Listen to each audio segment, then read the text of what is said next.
Sell your used phone in 60 seconds on Dofi and get instant cash to upgrade. To portray this character challenge ये था कि एक तो देखिए इसका कोई रेफरेंस नहीं था हमारे पास, और लुक और बाकी वही रेफरेंस है, बाकी पूरा रिटर्न मटेरियल है। और दूसरा ये था बड़ा चैलेंज के Marathi, when you try another language if you are not comfortable, so he was a true world citizen with his thoughts.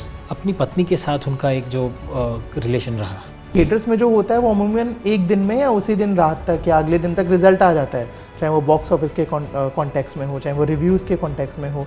ये फर्स्ट वीक फर्स्ट 3 डेज़ वाला जो चीज़ है ना, वो ऑडियंस है परसेप्शन बेस्ड ऑडियंस, जो फिल्म के बारे में सुन के फिल्म देखने आती है वो सेकंड वीक से बिल्डअप होती है। कमर्शियल सक्सेस की जहाँ तक बात है तो है कि beyond a point this is also a business, somebody who is putting in money should get their money back so that they make another films. That's not the only factor on which you decide the film. Formula तो है ही नहीं, कुछ नहीं है, there is no formula कि ये चलेगा ही चलेगा। हेलो, हाय, आदाब, नमस्कार, सत श्री अकाल। आप देखना शुरू कर चुके हैं गलाटा इंडिया और मेरा नाम है अविनाश पाल। आज मेरे साथ एक ऐसा कलाकार मौजूद है जो जिस भी रोल में जाता है हमें ये बतौर दर्शक, बतौर क्रिटिक पहचानना मुश्किल हो जाता है कि ये प्रतीक गांधी है या नहीं है। वो इस तरह से उस कैरेक्टर को पोर्ट्रे करते हैं और हर बार हमारे दिल को जीतते हैं। बहुत अलग अलग तरह की फिल्में इन्होंने की हैं और हर बार दिलों पे एक छाप छोड़ी है। अब 25 अप्रैल को आ रही है फुले, जिसके लिए मैं बातचीत करूंगा प्रतीक से। प्रतीक, स्वागत है। Thank you very much Avinash. पहली चीज़ जो ये सब देख के क्लिक होता है कि जितना अभी तक आउटपुट आया है बहुत खूबसूरत है। कहीं ना कहीं बतौर क्रिटिक एक एक्सपेक्टेशन सेट हो गया है। आपके पास जब ये फिल्म आई, जब ये प्रोजेक्ट आया, आपके दिलो दिमाग में पहली चीज़ क्या आई? मैंने ये कहानी पूरी सुनी और सबसे पहले मैंने अनंत सर से ही नरेशन लिया था इसका। सबसे पहली चीज़ दिमाग में आई कि अब तक किसी ने इस पर फिल्म बनाई क्यों नहीं। That was the first question that I asked. The second is that it is so relevant even today. जो प्रॉब्लम्स हैं, करेक्ट, जो प्रॉब्लम है, बट इट इज मतलब इतना रिलेवेंट है अभी भी कि आपको डर लगता है कभी कि ऐसा कैसे है। And then I was very very happy that I was approached for it, कि ये करने का मौका मिल रहा है। This are initial first reactions. इस कैरेक्टर, ज्योतिबा के कैरेक्टर में जाने के लिए सबसे बड़ा चैलेंज क्या था? क्योंकि अभी तक मोस्टली जो कैरेक्टर्स रहे हैं फिक्शनल रहते हैं या कहीं ना कहीं रियल लाइफ से हल्का फुल्का कनेक्टेड रहते हैं। एक बहुत अच्छी आपने ऑलरेडी रियल लाइफ पोर्ट्रे किया है जिसकी बहुत तारीफें होती हैं, बट वो कैरेक्टर इससे बहुत अलग है। स्कैम की बात कर रहा हूँ मैं। जी। इस कैरेक्टर में क्या चैलेंजेस आए to portray this character? Challenge ये था कि एक तो देखिए इसका कोई रेफरेंस नहीं था हमारे पास, ना कोई वीडियो है, ना कोई ऑडियो है, ना कोई रियल फोटोग्राफ्स है। इनका जो एक फोटोग्राफ हर जगह हम देखते भी हैं ये टर्बन के साथ, जिसे फूले पगड़ी कहते हैं, तो वो एक पेंटिंग है। तो लुक और बाकी वही रेफरेंस है, बाकी पूरा रिटर्न मटेरियल है उनके ऊपर जो भी है। तो script was the only base material that I had, which itself is a very very well researched material. तो ये चैलेंज था कि यार लोगों को सिर्फ इतना ही जो उनका एक पेंटिंग है उतना ही पता है। उस पे से मुझे पूरा कैरेक्टर क्रिएट करना, feel wise, look wise. The other is उनका जो मिजाज था, जैसे वो व्यक्तित्व थे, अब वो जितना रिटर्न मटेरियल है ना उसके ऊपर से मुझे उसे तैयार करना है। तो बहुत सारी चीज़ें लिखी हुई हैं, बहुत सारी चीज़ें लोगों से सुनी हुई हैं, और मैं ये चाहता था कि स्क्रिप्ट में जो नहीं लिखा है वो भी शायद मुझे कहीं ना कहीं से कुछ पता चलता जाए। That will help me create a character in a layered way.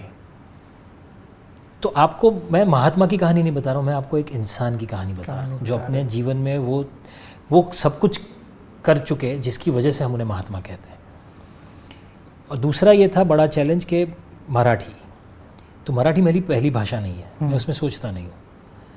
तो उस भाषा का जो इंटोनेशन है, उसका जो एक लहजा है, उसका सिंटेक्स है, उसमें बात करने का तरीका है, तो कहीं पर ये ना लगे कि मैं मिमिक्री कर रहा हूँ मराठी की।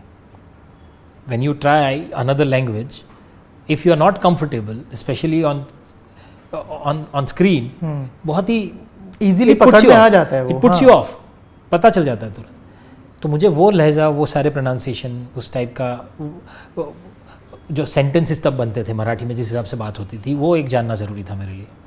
और जैसे जो ट्रेलर वगैरह देखा हमने, जो भी आउटपुट देखा, उसमें एक चीज़ जो मेरे को बहुत खूबसूरत लगी, the way you are carrying the character, वो बॉडी लैंग्वेज, वो आंखों के जेस्चर्स, वो आवाज़, इन सब चीज़ों पे कैसे मेहनत करी। मतलब जब प्रिपरेशन की आवाज़ में थोड़ा बेस ज़्यादा रखेंगे या कम रखेंगे, या आंखें कितनी ब्लिंक हो रही हैं, नहीं हो रही हैं, वो स्माइल, वो गुस्सा, वो वो सब कैसे? तो इन्होंने जो काम किया है ना, जो सोशल रिफॉर्म्स किए हैं, वो इतने बड़े थे कि वो कोई किसी साधारण आदमी के बस का काम नहीं था। तो अगर जो आदमी ये कर रहा था, जिसने वो किया है उस समय पे, जब इसको सोचना भी अनथिंकेबल माना जाता था कि ये कोई सोच गुनाह होता था, ये कोई सोच ही नहीं सकता कि ऐसा कोई बदलाव लाएगा, तो वो अंदर से किस हिसाब की स्ट्रेंथ रखते होंगे, मेंटल स्ट्रेंथ क्या होगी इस आदमी की। On top of it he was educated in English. So he was a true world citizen with his thoughts. Not by the means that he traveled the world, but with his thoughts. और जिस हिसाब से अपनी पत्नी के साथ उनका एक जो रिलेशन रहा, education was of the utmost importance in his life. He was a well-built guy. मतलब वो अखाड़े में जाते थे, पहलवानी करते थे, चाहे तो 8-10 लोगों को एक साथ पटक दे, उतना उनके बारे में सुना है कि वैसे थे, बट ही नेवर फॉट। तो व्यक्तित्व ही ऐसा है कि कोई सामने आके बात करने से पहले भी सोचेगा। तो ये सारी जब चीज़ें आपको पता चलती है ना, then it you translate it into a human in the demeanor, body language, the way you talk, the way you take pause works, the way you react to certain things with your eyes और with your reactions, just gestures of your hand. So ये सारी चीज़ें आप करते करते पढ़ते आपको लगता है कि ओके हाँ, दिस माइट वर्क। क्या फ़र्क होता है एज एन एक्टर जब एक फिल्म या कोई प्रोजेक्ट थिएटर्स में रिलीज़ होता है या कोई प्रोजेक्ट OTT पे रिलीज़ होता है? बतौर एक्टर कुछ अलग फील करते हो? नॉट रियली यार, क्योंकि थिएटर्स में जो होता है वो अमूमन एक दिन में या उसी दिन रात तक या अगले दिन तक रिजल्ट आ जाता है, चाहे वो बॉक्स ऑफिस के कॉन्टेक्स्ट में हो, चाहे वो रिव्यूज़ के कॉन्टेक्स्ट में हो, बट OTT का कंटेंट ट्रैवल करता है। अगर सीरीज़ है तो बहुत सारे लोग सोचेंगे कि यार वीकेंड पे निपटाएंगे या जब टाइम मिलेगा तब निपटाएंगे, तब देखेंगे, बट यहाँ OTT से ना वर्ड ऑफ माउथ के जरिए बड़े ऑडियंस तक पहुंचने का जरिया रहता है हमारे पास। ओके। और वो बहुत इंटरेस्टिंग चीज़ है, बिकॉज मुझे लार्जली जैसे मैं समझता हूँ ऐसा है कि ये फर्स्ट 3 days वाला जो चीज़ है ना, वो ऑडियंस है परसेप्शन बेस्ड ऑडियंस, जो आपके आगे के काम के परसेप्शन से या ट्रेलर के परसेप्शन से फिल्म देखने आती है। एक्चुअल ऑडियंस जो फिल्म के बारे में सुन के फिल्म देखने आती है, वो सेकेंड वीक से बिल्डअप होती है, बिकॉज तब तक कुछ लोगों ने फिल्में देखी हैं, आप तक वो बात पहुंची है और now you are excited. So that's even that's a pure thing. Perception वाला गेम तो ऐसा है कि वो आप कैसे चलाओगे और कितना चलेगा, nobody knows. So if you really have a meaty product, if you really have a good film in hand, it will work anywhere. और OTT पे वो डीपर ऑडियंस तक जाने का मौका तो है, फॉर श्योर। फ़र्क पड़ता है कमर्शियल सक्सेस से फिल्म का, उसके चाहे वो एज एन एक्टर हो कि यार ये चल गया तो अंदर एक एक्साइटमेंट रहता है, क्योंकि कहीं ना कहीं नेक्स्ट प्रोजेक्ट उस वक्त चल ही रहा होता है, या नहीं चला तो क्या अपकमिंग प्रोजेक्ट्स पे ऐसा है कि बहुत बार नहीं चला तो सुनते हैं कि बैकआउट कर दिया या नहीं हो पाई बात, या जो भी। आप as an actor commercial success को कितना देखिए, कमर्शियल सक्सेस की जहाँ तक बात है तो है कि beyond a point this is also a business, somebody who is putting in money should get their money back so that they make another films. ये साइकिल चलना ज़रूरी तो है, नहीं तो सर्वाइवल डिफिकल्ट है, but at the same time that's not the only factor on which you decide the film, because actually किसी को नहीं पता क्या चलेगा क्या नहीं चलेगा, ब्रह्मा भी नहीं जानते, कोई नहीं जानता ना कि क्या चलेगा। तो एक्सपेरिमेंट करना उतना ही ज़रूरी है। जब जो चीज़ें चल जाती है ना, उसमें से समझना हमें होता है एज मेकर्स और एज अ क्रिएटिव पीपल कि this might have worked and this are the things which might not work. हमारा तो काम है सिर्फ बात को ट्रांसलेट करवाना। मैंने जो इमोशन देखा है, पढ़ा है, समझा, जाना, अब मुझे परफॉर्म करना है और वो इमोशन आप तक पहुंचाना है, तो उतना ही है ये। बाकी इसमें कोई फार्मूला नहीं है, फार्मूला तो है ही नहीं, कुछ नहीं है, देयर इज़ नो फार्मूला कि ये चलेगा ही चलेगा। ऐसा होता तो यार जिन्होंने अच्छी फिल्में एक बार बनाई वो पूरी ज़िंदगी वही बनाते। ऐसा तो कोई नहीं है जिसकी एक भी फिल्म ऐसी है जो नहीं चली है। इतने सालों का जो एक्सपीरियंस रहा है, एक सबसे बड़ी सीख या सबक क्या मिला है प्रोफेशनली? मुझे लगता है कि एक सबसे बड़ा सबक तो यही है कि there is no formula of success, whether it is film, personal life और relationship. Just be honest to what you do and then it translates for sure.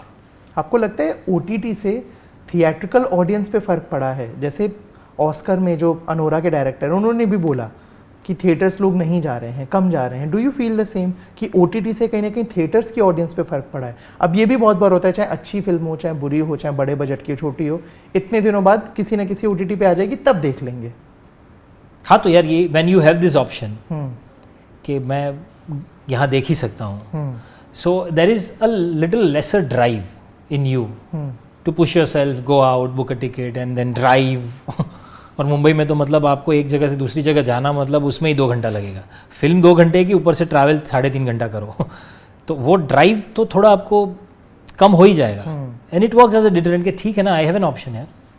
But मैं सेम चीज़ मैंने सनी देओल से भी पूछी थी, he also added one thing कि अविनाश इसमें एक बड़ा रीज़न जो कमर्शियली जो चीज़ें वर्क कर रही है ना, चाहे वो टिकट प्राइस हो, चाहे वो थिएटर की जाने के प्राइसेस हो, चाहे वो गवर्नमेंट का सपोर्ट हो, वो सब भी बहुत इंपॉर्टेंट है। Do you also feel the same?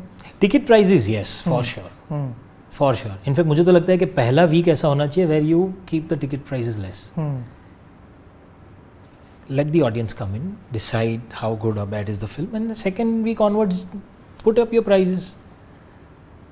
ये तो पहले से इतना बड़ा डिटरेंट है, मतलब आई हैव सीन यार, there are couple what some films had kept 1100 per ticket, 1000 rupees per ticket जाता है। हाँ, या मुझे पता है यार, मैं भी जॉब करता था तब, I could never imagine myself spending 5000 rupees for a film with a whole family. It doesn't make any sense to me. फूले के लिए तो हम सब एक्साइटेड हैं बहुत ज़्यादा, जितना देखा है। मैं आई डोंट नो मैं why am repeating that line, जितना आउटपुट देखा है बहुत ज़्यादा एक्साइटमेंट बढ़ता जा रहा है, बट इट इज़ एक्चुअली। इसके बाद क्या और प्रोजेक्ट्स क्या कुछ है? एक तो फिल्म है घमासान जो तिग्मांशु धूलिया ने डायरेक्ट की है। The film is ready and should be announce soon. Another project is with Netflix, that's a series, Saare Jahan Se Accha. I am waiting for that announcement too. Gandhi का शूट हो चुका है, it's in the post production which is happening at a good pace, so hopefully we should hear something soon. हम लोग जब भी कोई interview करते हैं सोशल पे डाल देते हैं। एक सवाल जो सबसे ज़्यादा आया था वो था मडगांव एक्सप्रेस 2 के लिए कुछ अपडेट है, कुछ बातचीत हो रही है टीम से, क्या कुछ है? या कुणाल से, जो कुणाल से लास्ट बात हुई थी तो उसने बोला कि कुछ तो सोच रहा हूँ, लेट्स सी। तो अब वो एक्टर भी है, तो he is busy acting right now, he is shooting something, तो वही है। I am also waiting, we are all waiting and pushing him कि जल्दी लिखो। Great. Sell your used phone in 60 seconds on Dofi and get instant cash to upgrade.